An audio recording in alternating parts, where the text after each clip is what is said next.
उत्तराखंड प्रदेश को यूं ही नहीं देवभूमि कहा जाता है। यहाँ के स्थानीय निवासियों ने सदियों से लोक संस्कृति, लोक कलाओं और लोक गाथाओं को आज भी संजो कर रखा है। उत्तराखंड में रामायण, महाभारत की सैकड़ों विधाएं मौजूद हैं, जिसमें से कई विधाएं विलुप्ति की कगार पर हैं, परंतु कई लोगों के अथक प्रयास व दृढ़ संकल्प निश्चय से इनके संरक्षण और विकास के लिए अभूतपूर्व कार्य कर इस लोक संस्कृति को बचाने के लिए अहम भूमिका निभाई गई है, जो पीढ़ी दर पीढ़ी लोगों व श्रद्धालुओं को यहाँ की लोक संस्कृति के दर्शन कराती आ रही है। साथ ही वर्षों पुरानी सांस्कृतिक विरासत को संजोए रखने का प्रयास भी करती है। ऐसी ही एक लोक संस्कृति है रम्माण।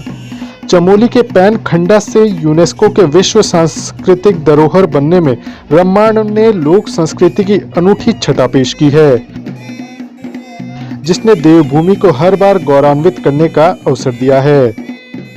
बताते हैं कि 8वीं शताब्दी में जब आदि गुरु शंकराचार्य जी उत्तर भारत की ओर आए थे, तो उन्होंने यहाँ सनातन धर्म के प्रचार प्रसार के लिए कई गांवों में, कई क्षेत्रों में धार्मिक आयोजन किए। इन्हीं में से एक सलूर डूंगरा गांव है जोशीमठ विकासखंड का, तो यहाँ पे उन्होंने रम्माण का आयोजन करवाया। रम्माण रामायण का अपभ्रंश है। रामायण के राम जन्म से लेकर रावण युद्ध तक का पूरा इसमें रम्माण में मंचन किया जाता है।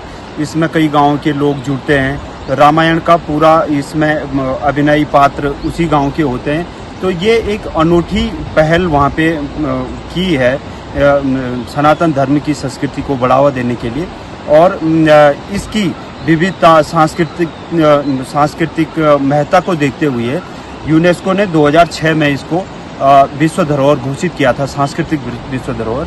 तो आज भी स्थानीय लोग इस आयोजन को बड़े हर्षोल्लास के साथ मनाते हैं और यहाँ भारी संख्या में लोग जुटते हैं। बद्रीनाथ धाम की तीर्थ यात्रा से पहले इसका आयोजन होता है और बैसाखी माह में ही इसका आयोजन होता है। माना जाता है कि रम्माण का इतिहास लगभग 500 वर्षों से भी पुराना है। जब यहाँ हिंदू धर्म का प्रभाव समाप्ति पर था, तो आदि गुरु शंकराचार्य द्वारा हिंदू धर्म के पुनर्जन्म हेतु पूरे देश में 4 पीठों की स्थापना की गई। साथ ही ज्योतिर्मठ के आसपास के इलाकों में हिंदू धर्म के प्रति लोगों को पुनः जागृत करने हेतु अपने शिष्यों को हिंदू देवी देवताओं के मुखोटे पहनाकर रामायण, महाभारत के कुछ अंशों को मुखोटा नृत्य के माध्यम से गांव-गांव में भेजा गया, ताकि लोग हिंदू धर्म को पुनः अपना सके। शंकराचार्य के शिष्यों द्वारा कई सालों तक मुखोटा पहनकर इन गांवों में नृत्यों का आयोजन किया जाता रहा, जो बाद में यहाँ के समाज का अभिन्न अंग बनकर रह गई और आज विश्व धरोहर बन चुकी है। पैन खंडा जोशीमठ के सलूर डूंगरा गांव में रम्माण का आयोजन प्रतिवर्ष बैसाख माह में किया जाता है।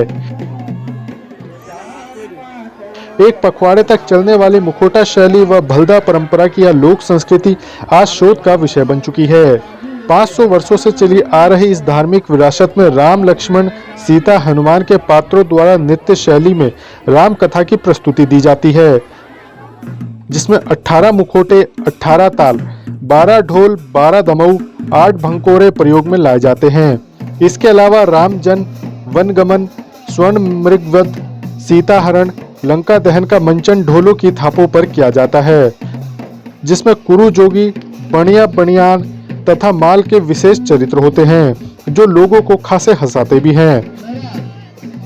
साथ ही जंगली जीवों के आक्रामक का मनमोहक चित्रण, म्योर मुरेण नृत्य वाटिका भी यहाँ पर होती है। रम्माण है, उसको जो स्थानीय लोग अपनी धार्मिक परंपराओं का निर्वहन करते आज भी इसका आयोजन करते हैं। और इसमें सबसे बड़ा जो इसका जो विशेष इसको माना जाता है, इसमें मूक ये नृत्य होता है। इसमें किसी भी तरह के शब्द नहीं यूज किए जाते हैं और जो ढोल होते हैं, जो ढोल सागर है, उसके जितने ताल 18 ताल होते हैं, उन तालों में ही पूरे रामायण के जो पात्र हैं, जो अलग अलग जो चीज़ें होती हैं, उन चीज़ों को ढोल के माध्यम से जो पात्र होते हैं वो अभिनय करते हैं। और इसकी विशेषता तब ज़्यादा हो गई है जब यूनेस्को ने इसको विशेष मानते हुए इसको विश्व धरोहर घोषित किया। और आज भी लोग इसको जो पूरा क्षेत्र है जोशीमठ क्षेत्र का, जो सलूर डूंगरा गाँव में इसका आयोजन होता है। रम्माण का इतिहास 500 वर्ष पुराना है, जिसका आयोजन चमोली जनपद में हर साल बैसाख माह में आयोजित किया जाता है। रम्माण का मुखौटा नृत्य विश्व सांस्कृतिक धरोहर में 2 अक्टूबर 2009 को शामिल किया गया। वर्ष 2007 तक रम्माण सिर्फ पैन खंडा तक ही सीमित था, परंतु गांव के ही डॉक्टर कुशल सिंह भंडारी के मेहनत का ही नतीजा था कि आज रम्माण को वो मुकाम हासिल है। कुशल सिंह भंडारी ने रम्माण को लिपिबद्ध कर इसे अंग्रेजी में अनुवाद किया। तत्पश्चात इसे गढ़वाल विश्वविद्यालय लोक कला निष्पादन केंद्र की सहायता से वर्ष 2008 में दिल्ली स्थित इंदिरा गांधी राष्ट्रीय कला केंद्र तक पहुंचाने का काम किया गया।